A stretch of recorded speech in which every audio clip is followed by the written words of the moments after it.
ஓம் நம சிவாய. ஓம் நம சிவாய.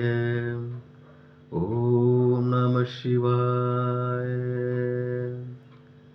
அன்பான சிவ அன்பர்களே, கடந்த நாட்களில் நம்ம சிவபெருமானுடைய தேவார பாடல் பெற்ற ஆலயங்கள், அதாவது தமிழ்நாட்டில் மாவட்டத்தோறும் உள்ள தேவார பாடல் பெற்ற ஆலயத்துடைய வரலாற்று சிறப்பு ஒவ்வொன்றாக நான் உங்களுக்கு வழங்கிட்டு வரேன்.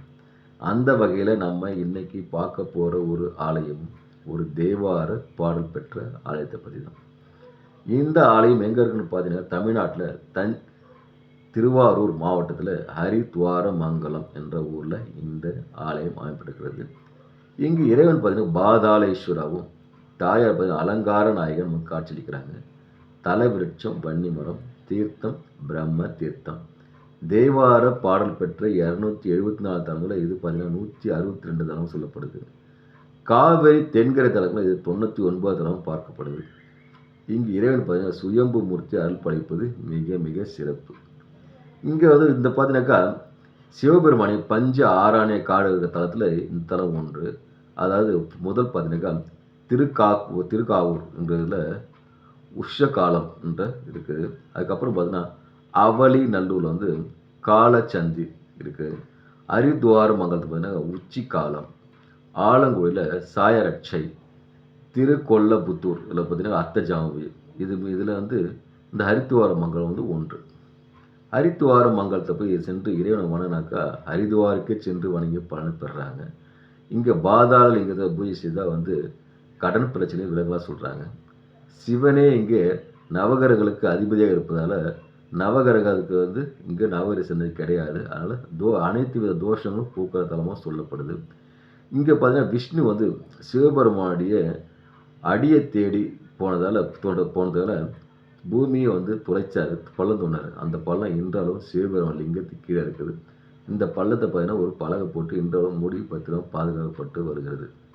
இப்போது இந்த ஆளுக்கு தலை வரலான்னு சொன்னாக்கா, பிரம்மாவுக்கும் திருமாலுக்கும் யார் முதன்மையானவங்க என்று போட்டி வருது. சிவபெருமான் நடுவில் நிற்க வச்சு இந்த கேள்வி கேட்குறாங்க. இது ஒரு பதிலை சொல்லுங்கள், ஒரு தீர்வு கொடுங்க சொல்லிட்டு கேட்குறாங்க. அப்போ சிவபெருமான் சொல்கிறார், என்னுடைய அடியை முடி யார் பார்த்துட்டு வரீங்களோ அவர்களே முதன்மையான காரணம் உங்களுக்கு தீர்ப்பு கொடுங்க சொல்கிறாரு. சரி, இதை கேட்டு பிரம்மா என்ன பண்ணுறாரு, அன்னப்பறவை மாதிரி சிவபெருமானுடைய முடியை தேடி மேலே போய் மேலே போகிறாரு. சிவபெருமான் முடியை பார்க்க முடியல. தன்னோட தோல்வி ஒத்துக்கொள்ள முடியல வரல. அதனால் அது விரக்தியாக கீழே இறங்கிறதுக்காக டைப் முடியும் போது அவர் கடந்து ஒரு தாழம்பூ செல்லுது. அந்த தாழம்பூக்கிட்ட கேட்குறாரு, நீ எங்கேருந்து வரேன்னு கேட்குறாரு. அந்த தாழம்பூச்சோடு நான் சிவபெருமான் தலையிலேருந்து வரேன்னு சொல்லுது. அப்படியான எனக்கு ஒரு பொய் சொல்லணும் நீங்கன்னு சொல்லி தாழம்பூ கேட்குறாரு. கேட்டோடனே தாழம்பூனை பிரம்மா கேட்குறாரு, நம்மகிட்ட உதவி கேட்குறாருன்னு சொல்லிட்டு அவருடைய பிரம்மாவுக்காக ஒரு பொய்யை சொல்லுது. பொய்யை சொன்னோடனே பார்த்தீங்கன்னாக்கா சிவபெருமான் கோபம் அடைஞ்சின பிறகு பிரம்மா அவர் சபிக்கிறார். உனக்கு பூமியில் எங்கேயுமே தலைமை இருக்காதுன்னு சொல்லிட்டு யாரும் வணங்க மாட்டாங்கன்னு சொல்லிட்டு ஒரு சாபம் கொடுக்குறாரு. தாழம்பூவை பார்த்தீங்கன்னா அதே மாதிரி நீ எந்த ஆலயத்திலும் உன்னை பூஜைக்கு பயன்படுத்த மாட்டாங்க, பூஜைக்கு பயனில்லா பூவாக நீ இருக்குன்னு சொல்லி சாபம் விடுறாங்க. திருமால் என்ன பண்ணுறாரு, பூமியை துளையிட்டு சிவபெருமானுடைய அடியை நோக்கி தேடி போகிறாரு. நோக்கி போகும்போது அவரால் முடியல, மேலே வராரு. மேலே சிவபெருமான்கிட்ட, சிவனே உன்னுடைய அடி என்னால் பார்க்க முடியலன்னு சொல்லி தன்னுடைய தோல்வியை ஒப்புக்கிறார்.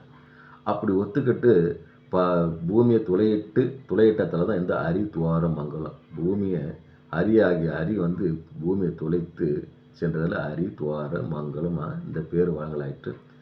அதனால் அன்பான சிவ அன்பர்களே, எவ்வளோ ஒரு சிறப்பு வாய்ந்த ஆலயம் பாருங்கள். இந்த ஆலயத்தில் சென்று வணங்கினாங்க நீங்கள் ஹரித்வாருக்கே போகாத ஹரித்வாரம் சென்று வணங்கின பலனை இந்த ஆலயத்திலேயே பெறலாம்.